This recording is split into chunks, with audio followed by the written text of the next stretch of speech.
Well, 15 months on since the referendum, and we get to a situation where the Prime Minister faces the reality that she's going to have to look for a transition period.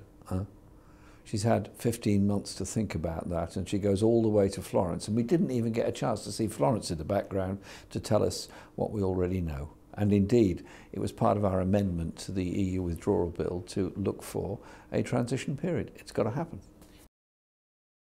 Well, there has to be a transition period to protect jobs. Our whole point throughout this whole process has been a Brexit that damages employment and jobs is very, very dangerous for everybody in this country. And so that is our basic approach to this.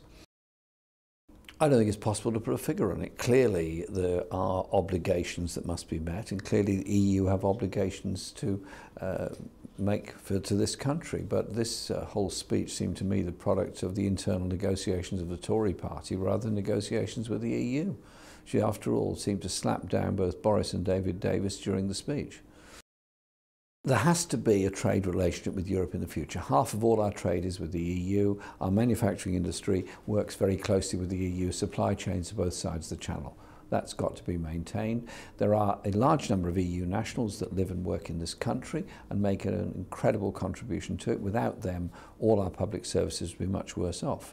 So, why is she using them as a bargaining chip? Why not do what we did a week after the referendum, which was to say, legislate now to guarantee rights of residence for EU nationals in Britain so they can continue. Because there's stress and tension of families where one partner is from Europe, the other partner from Britain, and they have children here. They need to know they've got security in the future. They haven't got it. She's still using them as a shuttlecock in her negotiations.